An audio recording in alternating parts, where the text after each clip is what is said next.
إن الحمد لله نحمده ونستعينه ونستغفره ونعوذ بالله من شرور أنفسنا ومن سيئات أعمالنا من يهده الله فلا مضل له ومن يضلل فلا هادي له وأشهد أن لا إله إلا الله وحده لا شريك له وأشهد أن محمدًا عبده ورسوله يا أيها الذين آمنوا اتقوا الله حق تقاته ولا تموتن إلا وأنتم مسلمون يا أيها الناس اتقوا ربكم الذي خلقكم من نفس واحدة وخلق منها زوجها وبث منهما رجالا كثيرا ونساء واتقوا الله الذي تساءلون به والأرحام إن الله كان عليكم رقيبا يا أيها الذين آمنوا اتقوا الله وقولوا قولا سديدا يصلح لكم أعمالكم ويغفر لكم ذنوبكم ومن يطع الله ورسوله فقد فاز فوزا عظيما أما بعد فإن خير الحديث كتاب الله وخير الهدي هدي محمد صلى الله عليه وسلم وشر الأمور محدثاتها وكل محدثة بدعة وكل بدعة ضلالة وكل ضلالة في النار أعوذ بالله السميع العليم من الشيطان الرجيم من همزه ونفخه ونفسه يا أيها الذين آمنوا اتقوا الله ولتنظر نفس ما قدمت لغد واتقوا الله إن الله خبير بما تعملون۔ حضرات گرامی، خطبہ مسنونہ کے بعد میں نے ابھی آپ کے روبرو سورۃ الحشر کی ایک آیت پڑھی ہے، مشہور و معروف آیت ہے۔ اللہ تبارک و تعالیٰ نے اس آیت میں اہل ایمان سے خطاب کر کے فرمایا یا ایھا الذین آمنوا اتقوا اللہ ولتنظر نفس ما قدمت لغد، اے ایمان والو اللہ سے ڈرو اور تم میں سے ہر شخص کو یہ دیکھنا چاہیے کہ آنے والی آخرت کے لیے اس نے کیا تیاری کر رکھی ہے، کیا توشہ تیار کیا ہے۔ واتقوا اللہ، اللہ سے ڈرو کہ ان اللہ خبیر بما تعملون، اللہ تمہارے اعمال کی خوب خبر رکھتا ہے۔ حضرات، اس آیت میں اللہ نے سبھی اہل ایمان سے خطاب کر کے فکر آخرت کا پیغام دیا کہ آخرت کے آنے والی آخرت کے لیے تیاری کرو، اور آخرت کو لے کر ہماری سوچ اور ہمارا تصور کیا ہونا چاہیے۔ شیطان عام طور پہ ہمیں یہ تھپکیاں دیتا ہے کہ ابھی تو زندگی کا طویل سفر باقی ہے، ابھی تو لڑکپن میں ہو، ابھی تو جوانی میں ہو، ابھی تو ادھیڑ عمر آنی ہے، بڑھاپا آنا ہے، اور ایسے یقین دہانی کراتا ہے جیسے اللہ کی جانب سے کوئی گارنٹی ہمیں مل گئی ہو کہ 100 سال سے پہلے مریں گے نہیں۔ اللہ نے کہا کہ آخرت کے لیے تیاری، قیامت کے لیے تیاری تمہیں یوں کرنی ہے کہ جیسے کہ وہ آنے والا کل ہو۔ آج جمعہ ہے، کل ہفتہ ہے، جمعہ سے ہفتہ جس قدر قریب ہے، آپ آخرت کے لیے تیاری یہ تصور کر کے کرو کہ وہ آنے والا کل ہے۔ وَلْتَنْظُرْ نَفْسٌ مَّا قَدَّمَتْ لِغَدٍ۔ صحابی آئے، آگے کہا یا رسول اللہ متی الساعہ، اے اللہ کے نبی قیامت کب آئے گی؟ سوال ایک ایسی چیز کے سلسلے میں تھا جو نبیوں کے سردار کو بھی نہیں معلوم، فرشتوں کے سردار کو بھی نہیں معلوم، سوائے اللہ کے کوئی نہیں جانتا کہ قیامت کب آئے گی۔ تو صحابی نے وہی سوال کیا کہ متی الساعہ، قیامت کب آئے گی؟ پیارے نبی نے کہا وَمَاذَا أَعْدَدتَ لَهَا، قیامت کے وقت کے بارے میں سوال کرنے والے پہلے یہ تو دیکھ کہ اگر وہ قیامت آ گئی تو تو نے اس کے لیے کیا تیاری کر رکھی۔ تو قرآن مجید، نبی کریم صلی اللہ علیہ وسلم کی احادیث ہمیں فکر آخرت کا پیغام دیتی ہیں، تصور آخرت کا سبق پڑھاتی ہیں، آخرت کی تیاری پہ ابھارتے ہیں۔ حضرات، ہم سب جانتے ہیں کہ الایمان بالیوم الآخر ارکان ایمان میں سے ایک اہم ترین رکن ہے۔ جن 6 باتوں پر ایمان لانے کے بعد ایک مومن بنتا ہے، اس میں سے ایک رکن الایمان بالیوم الآخر، یعنی آخرت کے دن پر ایمان ہے۔ جب ہم قرآن کھولتے ہیں، قرآن کے پہلے ہی صفحے پر اللہ رب العزت اپنے متقی بندوں کی جو صفات بیان کرتا ہے، اس میں کہتا ہے وَبِالْآخِرَةِ هُمْ يُوقِنُونَ، کہ میرے بندے وہ ہیں جو آخرت پر کامل یقین رکھتے ہیں اور آخرت پر کامل یقین رکھ کر وہ جیا کرتے ہیں۔ حضرات، قرآن کی بے شمار آیتوں میں، دسیوں نہیں سینکڑوں آیتوں میں اللہ رب العزت نے الایمان بالیوم الآخر اور اس کے مضامین کو بڑی تفصیل کے ساتھ پیش کیا۔ کیوں جانتے ہیں؟ اس لیے کہ تصور آخرت انسانی زندگی پر غیر معمولی اثرات مرتب کرتا ہے۔ آخرت پر ایمان رکھنے والا انسان اور آخرت پر ایمان نہ رکھنے والا انسان دونوں میں زمین آسمان کا فرق ہوتا ہے۔ آخرت پر ایمان رکھنے والا انسان وہ ذمہ دار ہوتا ہے، آخرت پر ایمان نہ رکھنے والا انسان غیر ذمہ دار ہوتا ہے۔ آخرت پر ایمان رکھنے والا انسان امانت دار ہوتا ہے، آخرت پر ایمان نہ رکھنے والا خائن ہوتا ہے۔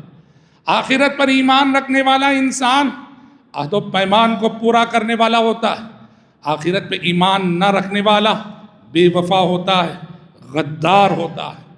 آخرت پر ایمان رکھنے والا انسان عدل و انصاف کا علمبردار ہوتا ہے، اور آخرت پر ایمان نہ رکھنے والا انسان ظالم ہوتا ہے، جابر ہوتا ہے، سفاک ہوتا ہے۔ الغرض بہت فرق ہے، بہت فرق ہے اس انسان میں جو آخرت پر ایمان رکھ کر جیتا ہے اور اس انسان میں جو آخرت پر ایمان رکھے بغیر جیتا ہے۔ آخرت پر ایمان رکھنے والا انسان ایسی مثالی زندگی گزارتا ہے، ایسی مثالی زندگی گزارتا ہے کہ یوں جیسے کہ وہ انسانی بھیس میں فرشتہ ہو، انسانی بھیس میں فرشتہ ہو۔ اور جو آخرت پہ ایمان نہیں رکھتا وہ یوں زندگی گزارتا ہے جیسے انسانی بھیس میں جنگل کا درندہ ہو۔ یہ آپ فرق واضح طور پہ دیکھ سکتے ہیں۔ جو لوگ اس دنیا میں آخرت کے لیے جیتے ہیں اور جو لوگ اس دنیا میں صرف اس دنیا کے لیے جیتے ہیں، ان میں آپ صاف طور پہ یہ فرق دیکھ سکتے ہیں کہ ان کے معاملات الگ، ان کی معاشرت الگ، ان کے لین دین الگ، ان کی سوچ الگ، ان کے قول و عمل کا معیار الگ۔ اس لیے بھائیو، قرآن پہلے ہی صفحے پہ اپنے نیک صالح بندوں کی یہ صفت بیان کرتا ہے اللہ تعالیٰ کہ وَبِالْآخِرَةِ هُمْ يُوقِنُونَ، میرے بندے وہ ہیں جو آخرت پہ کامل یقین رکھتے۔ اسی لیے آپ دیکھیے پیارے نبی جب نبی بنائے گئے نا تو توحید کے بعد نبی نے اپنی دعوتی زندگی میں سب سے زیادہ جس چیز پہ فوکس آپ کا تھا وہ آخرت۔ سورہ مدثر نازل ہوئی، یا ایھا المدثر قم فانذر، اے چادر اوڑھ کر چادر لپیٹنے والے پیغمبر اٹھیے اٹھیے، فانذر، ڈرائیے انسانوں کو۔ انذار کا وقت ہے یہ، تنبیہ کرنے کا وقت ہے یہ، انسانوں کو ڈرانے کی گھڑی آئی۔ اٹھیے، غافل انسان کو بیدار کیجیے، غافل انسانیت کو خواب غفلت سے جگائیے۔ قم فانذر، اٹھیے اور ڈرائیے۔ نبی نے کیا کیا؟ قم فانذر کے اس خطاب کے بعد پیارے نبی صلی اللہ علیہ وسلم صفا کی پہاڑی پہ چڑھ گئے، صفا کی پہاڑی پہ چڑھ گئے اور صفا کی پہاڑی پہ کھڑے ہو کر آپ نے لوگوں کو آواز دی۔ سارے لوگ پہاڑ کے دامن میں آپ کی آنکھ نیچے جمع ہو گئے۔ پیارے نبی جو پہاڑ کی چوٹی پہ کھڑے تھے، آپ نے نیچے کھڑے ہوئے لوگوں سے سب سے پہلے پوچھا، بتاؤ مجھے سچا سمجھتے ہو کہ جھوٹا؟ سب نے کہا زندگی میں کبھی آپ سے جھوٹ کا تجربہ نہیں ہوا ہے، آپ صادق و امین ہیں۔ نبی نے کہا کہ لوگوں دیکھو، میں پہاڑ کی چوٹی پہ کھڑا ہوں اور تم پہاڑ کے نیچے دامن میں کھڑے ہو۔ میں چونکہ پہاڑ کی چوٹی پہ کھڑا ہوں، دونوں طرف دیکھ رہا ہوں، میں ادھر بھی دیکھ رہا ہوں ادھر بھی دیکھ رہا ہوں، اور تم پہاڑ کے دامن میں کھڑے ہو، تمہاری نظر صرف ایک سائیڈ ہے۔ کہا کہ ہاں صحیح۔ کہا اگر میں یہ کہوں کہ پہاڑ کے اس جانب سے ایک فوج آ رہی ہے تم پر حملہ کرنے کے لیے، مانو گے میری بات؟ کہا کہ کیوں نہ مانے، آپ جیسا صادق اور امین انسان کہے کہ پہاڑ کے اس پار سے ایک خطرہ ہے جو ہم پہ آ رہا ہے، ہم مانیں گے اور ضرور مانیں گے۔ یہ سننا تھا کہ نبی نے کہا کہ پھر آنے والی آخرت کے لیے تیار ہو جاؤ۔ دیکھو ایک ایگزامپل تھا، ایک مثال دی تھی اللہ کے نبی نے۔ یہ جو کہا نا کہ میں پہاڑ کی چوٹی پہ کھڑا ہوں اور تم پہاڑ کے دامن میں کھڑے ہو، ایک مثال تھی۔ میں نبی ہونے کی حیثیت سے اس مقام پہ کھڑا ہوں کہ میری ایک نظر اگر دنیا پر ہے تو میری دوسری نظر آنے والی آخرت پر ہے، اور تم لوگ تمہاری نظر صرف دنیا پر ہے، تمہارے سامنے صرف دنیا ہے۔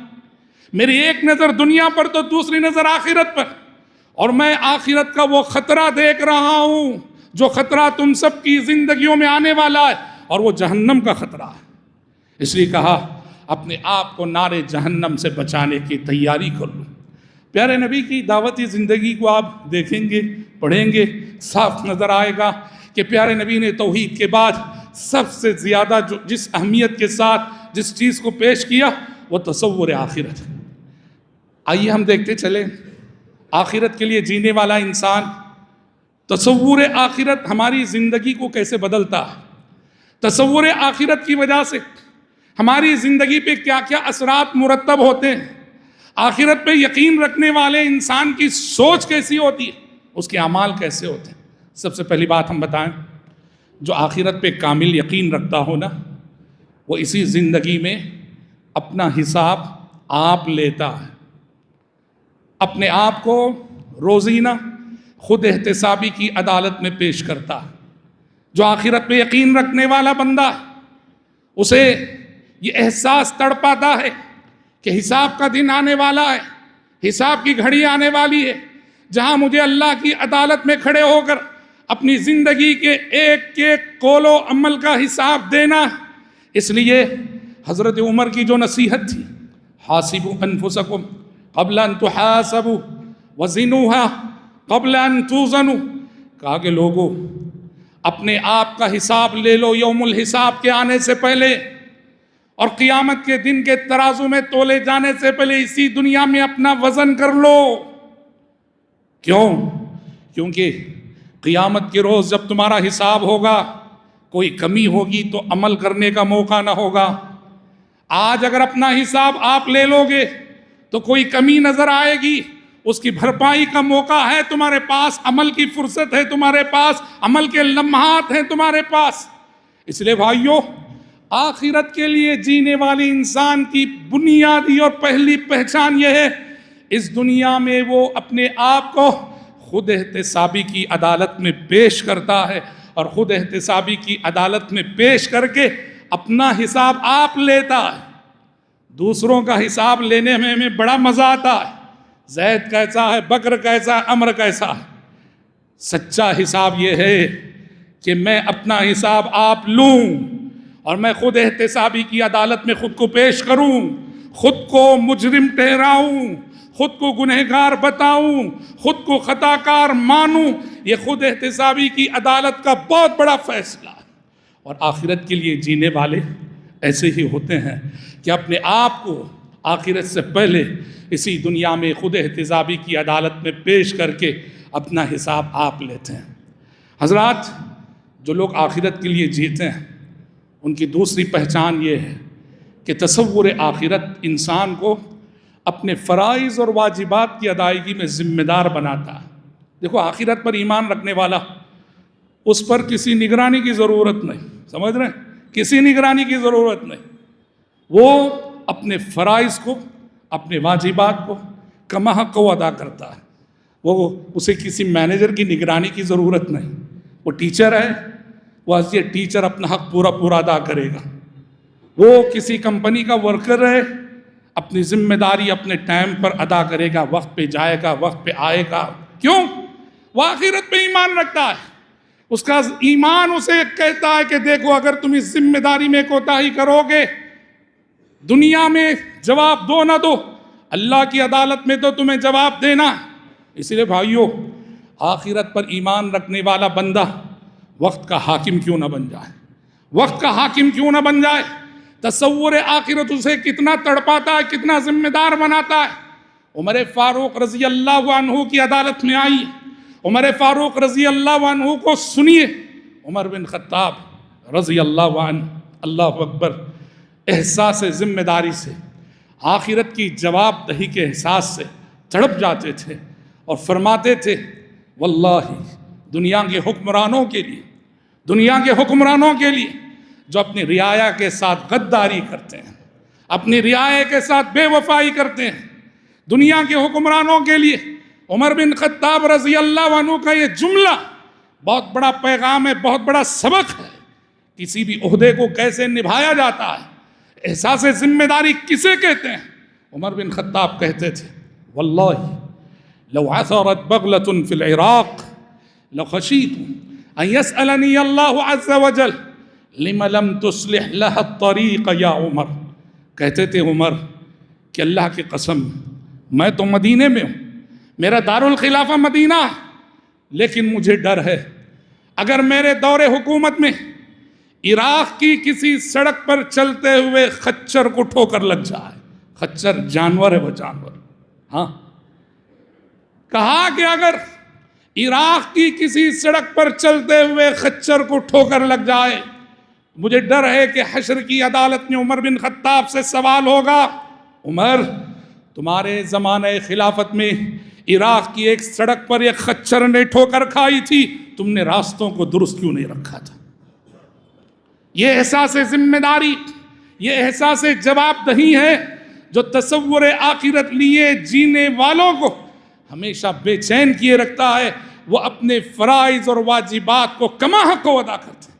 اور غور کیجئے، اس احساس ذمہ داری کے ساتھ عہدے کو نبھا کر، اس احساس ذمہ داری کے ساتھ کرسی کو نبھا کر، حضرت عمر کا اپنے بارے میں کیا خیال تھا؟ موت کے وقت، شہادت کے وقت، آخری سانسیں جب چل رہی تھیں، چھرا گھوم دیا گیا تھا، آخری سانسیں چل رہی تھیں، آنے والے لوگ تسلی دے کر جانے لگے، انہی میں سے ایک نے حضرت عمر کو ان کی خدمات یاد دلائیں کہ امیر المومنین آپ کو تو ڈرنے کی ضرورت نہیں، آپ تو وہ ہیں، آپ کی یہ خدمات ہیں، یہ خدمات ہیں، یہ خدمات ہیں۔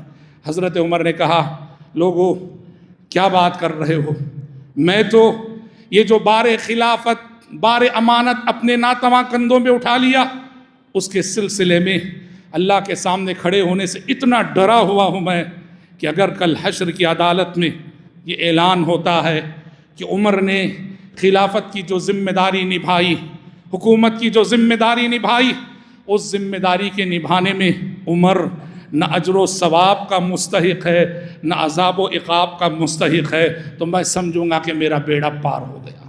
لا لی ولا علی، اللہ اکبر، کتنی بڑی چیز ہے یہ! کیسے ہمارے اسلاف تھے، اور انہی اسلاف سے محبت کا دم بھرنے والے ہم لوگ اپنے فرائض اور واجبات میں کتنی غفلت، کتنی کوتاہی ہم سے ہوتی ہے۔ اور حضرات، انہی تصور آخرت کے حوالے سے، ہمارے تصور آخرت کے سائے میں جو شخص جیتا ہے، تو تصور آخرت انسان کو کی زندگی پر یہ بھی اثر ڈالتا ہے کہ تصور آخرت انسان کو گناہوں سے بچاتا ہے، اور گناہ جب ہو جائے اسے بے چین کر دیتا ہے۔ آخرت پر یقین رکھنے والا شخص گناہ ہونے کے بعد، غلطی تو خیر انسان سے ہوتی ہے، لیکن فرق ہے آخرت کے لیے جینے والے اور دنیا کے لیے جینے والے انسان میں۔ دنیا کے لیے جینے والا انسان گناہ پر گناہ، گناہ پر گناہ، غلطی پر غلطی کیے جاتا ہے، اور آخرت کے لیے جینے والا انسان، اس کے گناہ اسے بے چین کیے دیتے ہیں، اس کے گناہ اسے تڑپا دیتے ہیں۔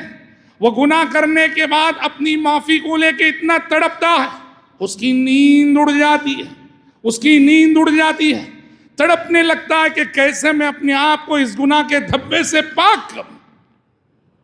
اللہ کے نبی صلوات اللہ وسلم علیہ مسجد میں تشریف فرما تھے، ایک صحابی آئے، آگے کہا یا رسول اللہ انی عالجت امرأة فی اقصی المدینہ، کہا کہ اللہ کے نبی ابھی ایک غلطی ہو گئی مجھ سے، ایک غلطی ہو گئی اللہ کے نبی۔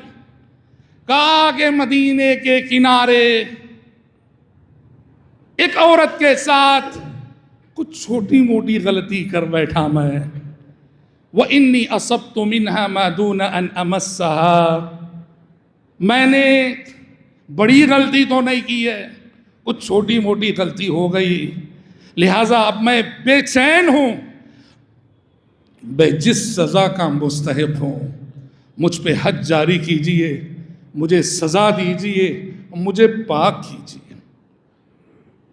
گناہ کہاں ہوا ہے؟ غلطی کہاں ہوئی ہے؟ گناہ تنہائیوں میں ہوا ہے، جہاں کوئی دیکھنے والا نہیں۔ اعتراف کہاں ہو رہا ہے؟ اعتراف مسجد میں لوگوں کے سامنے ہو رہا ہے، سب کی آنکھوں کے سامنے ہو رہا ہے۔ انہوں نے یہ نہیں سوچا میری عزت جائے گی، بدنامی ہوگی، نہیں۔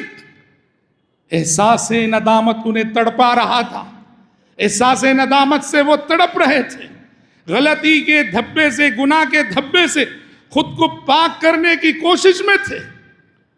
نبی کریم صلی اللہ علیہ وسلم خاموش رہے۔ اتنے میں ظہر کا وقت ہو گیا، ظہر کی اذان ہوئی، اقامت کہی گئی، نماز ہوئی۔ نماز ہونے کے بعد پوری جماعت کے سامنے اٹھ کھڑے ہوئے، اللہ اللہ، پوری جماعت کے سامنے اٹھ کھڑے ہوئے، کہا اللہ کے نبی انی اصبت حدا فاقم علی، اے اللہ کے نبی گنہگار بندہ ہے، گناہ کر کے آیا ہے، میں جس سزا کا مستحق ہوں سزا دیجئے، مجھے پاک کیجئے اللہ کے نبی۔ اللہ اکبر۔ ندامت کسے کہتے ہیں؟ ندامت اسے کہتے ہیں جو انسان کو اندر ہی اندر سے تڑپاتی ہے، بے چین کیے رہتی ہے۔ اس دل پہ خدا کی رحمت ہو، جس دل کی یہ حالت ہوتی ہے، ایک بار خطا ہو جاتی ہے 100 بار ندامت ہوتی ہے، ایک بار خطا ہو جاتی ہے 100 بار ندامت ہوتی ہے۔ پیارے، اب دیکھو سزا کا مقصد کیا ہوتا ہے؟ سزا کا مقصد ہوتا ہے ندامت پیدا کرنا، اور یہاں سزا سے پہلے ہی وہ ندامت پیدا ہو چکی ہے۔ اور اس سچی ندامت کی اس سے بڑی دلیل کیا ہے؟ پوری جماعت کے سامنے کھڑے ہو کے اقرار کر رہے ہیں، بدنامی ہوگی وہ بھی نہیں سوچ رہے۔ نبی نے اس بندے کے چہرے پر سچی ندامت دیکھی، سچی تڑپ دیکھی۔ آپ نے کہا نماز پڑھی نا ابھی تم نے ہمارے ساتھ؟ کہا کہ ہاں نماز تو پڑھی ہے۔ کہا جاؤ فإن اللہ قد غفر لك ذنبك وحدك، اللہ نے اس نماز کے بدلے تمہارے اس گناہ کو معاف کر دیا ہے۔ ان الحسنات یذہبن السیئات، اچھائیاں گناہوں کو ختم کیے دیتے۔ تو اس طرح بھائیوں، تصور آخرت گناہوں کے دھبوں کے ساتھ جینے نہیں دیتا انسان کو۔ وہ جب تک ان دھبوں سے اپنے آپ کو پاک نہ کر لے وہ اطمینان سے نہیں بیٹھتا ہے۔ اسی طرح حضرات، تصور آخرت دنیا کے سلسلے میں ہمیں صحیح نقطہ نظر اور صحیح سوچ عطا کرتا ہے، صحیح سوچ عطا کرتا ہے۔ دنیا کو کس نظر سے دیکھنا ہے، یہ دنیا کیا ہے، یہ دنیا کی حیثیت کیا ہے، اور دنیا کو کیسے برتنا ہے۔ آخرت پر ایمان انسان کو یہ سمجھاتا ہے، دیکھ یہ دنیا تیری منزل نہیں ہے، سفر ہے، یہ سفر کو منزل سمجھنے کی غلطی نہ کرنا۔ تیری حیثیت یہاں مسافر کی ہے، مسافر کی، تیری منزل قبر ہے۔ اس لیے جو شخص سفر میں جس کا سامان جتنا کم ہوگا اس کے لیے منزل پہ پہنچنا اسی قدر آسان ہوگا۔ دنیا کے سلسلے میں ایک صحیح سوچ ملتی ہے، اور وہ ہمیشہ موت کے لیے تیار رہتا ہے۔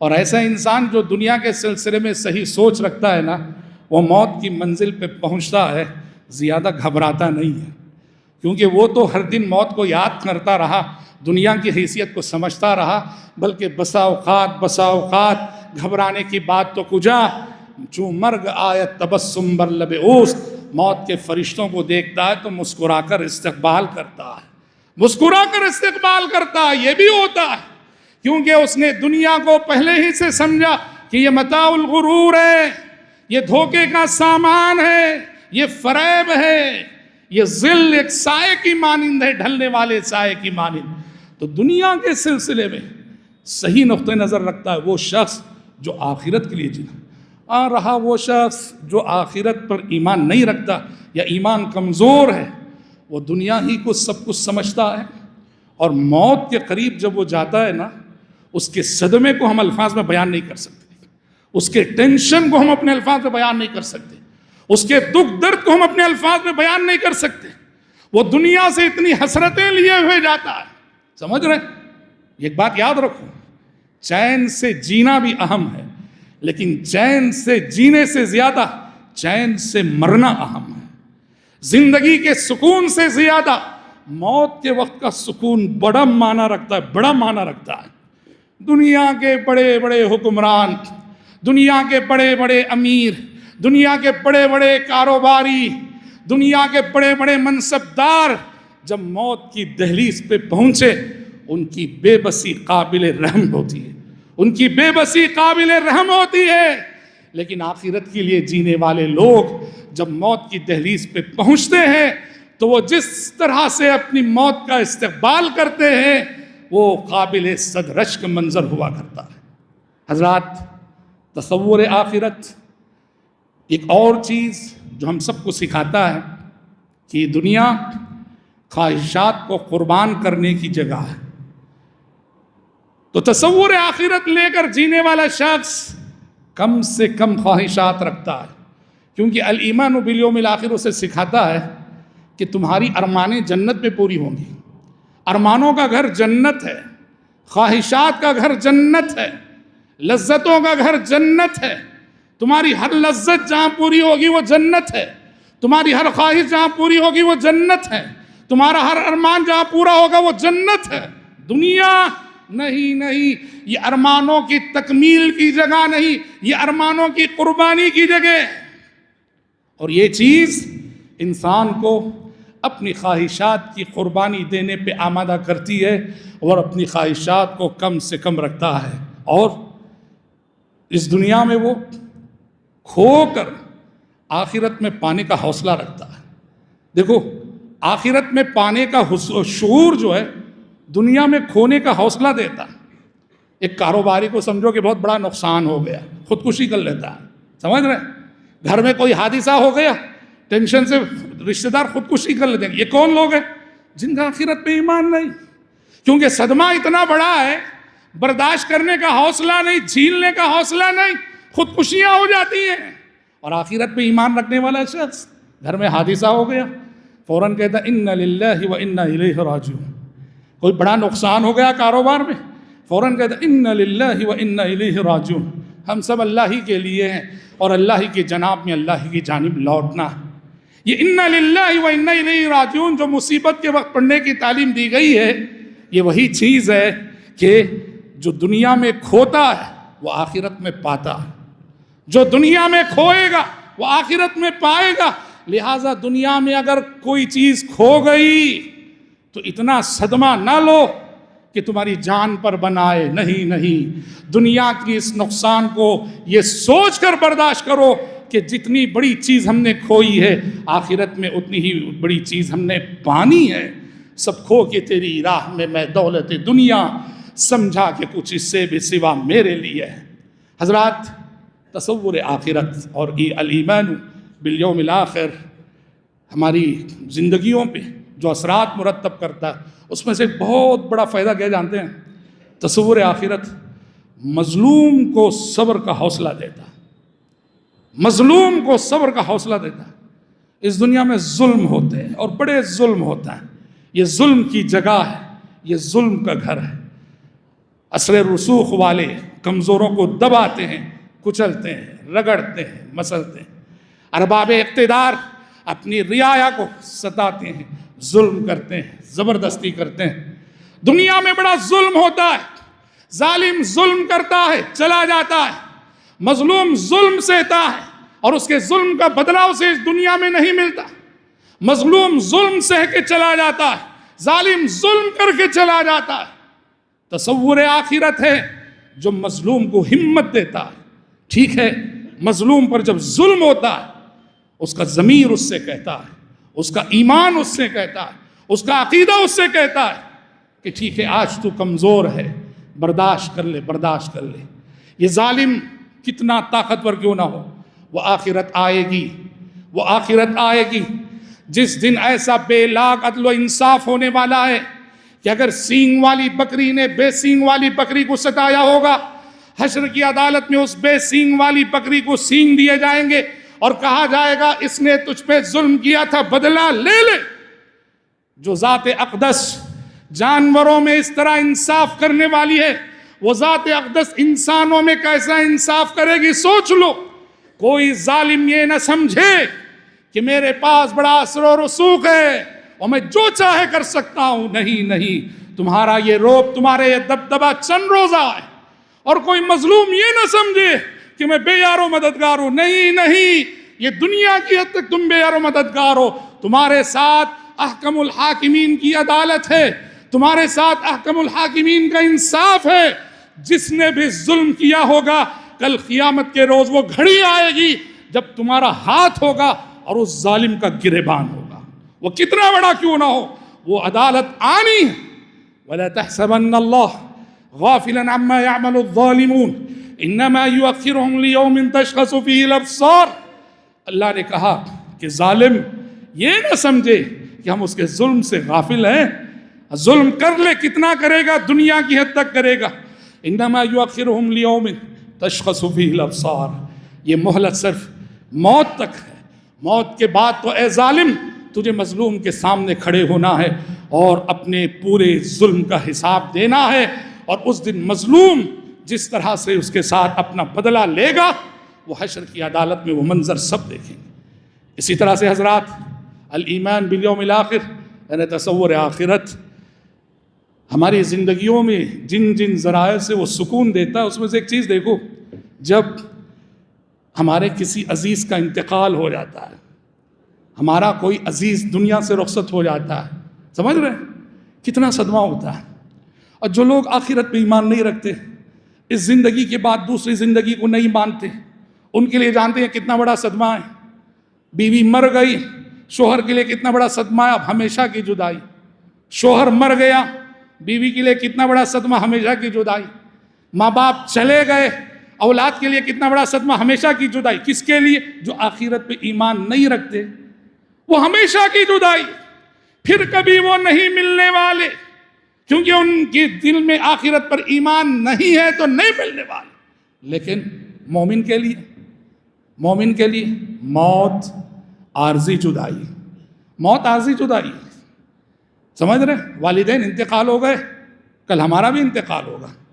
اور کل جب ہمارا انتقال ہوگا، رب العزت ہمارے والدین سے ہمیں ملائے گا. سمجھ رہے؟ ہمارے عزیزوں سے ہمیں ملائے گا. کہاں ملائے گا؟ عالم برزخ میں بھی ملائے گا، عالم آخرت میں بھی ملائے گا.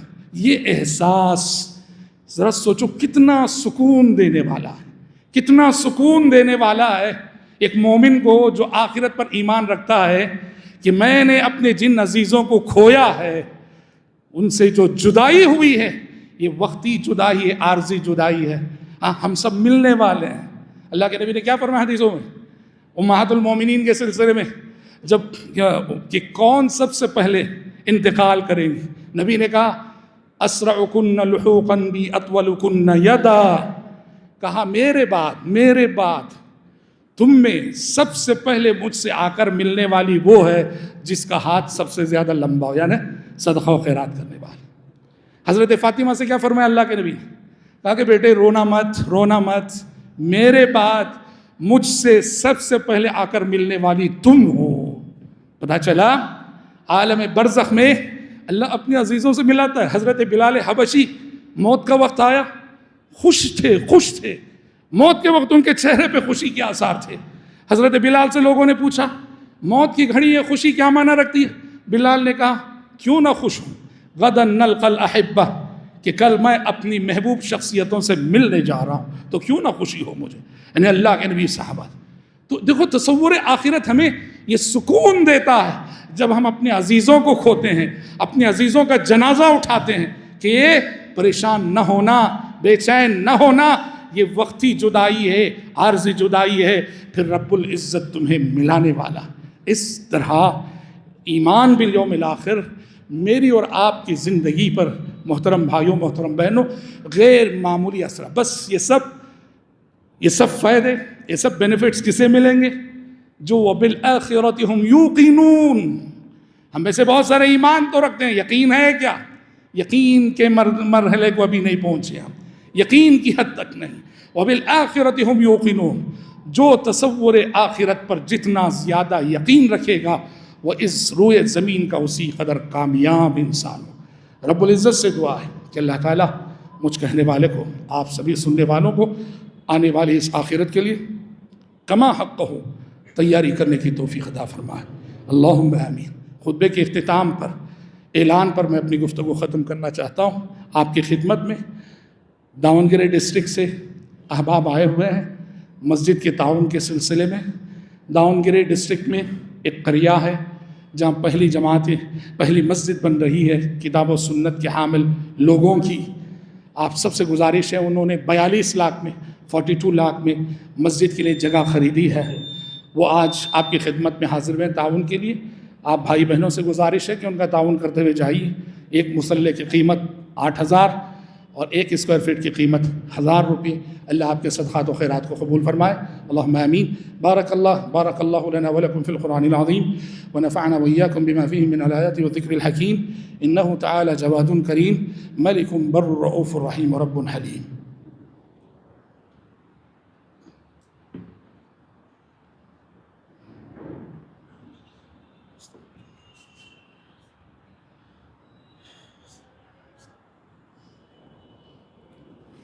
إن الحمد لله نحمده ونستعينه ونستغفره ونعوذ بالله من شرور أنفسنا ومن سيئات أعمالنا، من يهده الله فلا مضل له ومن يضلل فلا هادي له، وأشهد أن لا إله إلا الله وحده لا شريك له، وأشهد أن محمدا عبده ورسوله. أما بعد، فإن خير الحديث كتاب الله، وخير الهدي هدي محمد صلى الله عليه وسلم، وشر الأمور محدثاتها، وكل محدثة بدعة، وكل بدعة ضلالة، وكل ضلالة في النار. أعوذ بالله السميع العليم من الشيطان الرجيم. إن الله وملائكته يصلون على النبي يا أيها الذين آمنوا صلوا عليه وسلموا تسليما.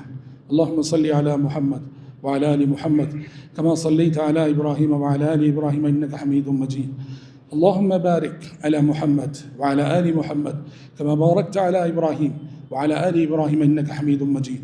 وصل على جميع الأنبياء والمرسلين والملائكة المقربين والخلفاء الراشدين. اللهم انصر من نصر دين محمد صلى الله عليه وسلم واجعلنا منهم آمين، واخذل من خذل دين محمد صلى الله عليه وسلم ولا تجعلنا منهم آمين. عباد الله رحمكم الله، إن الله يأمر بالعدل والإحسان وإيتاء ذي القربى وينهى عن الفحشاء والمنكر والبغي يعظكم لعلكم تذكرون. واذكروا الله يذكركم وادعوه يستجب لكم ولذكر الله أكبر والله يعلم ما تصنعون.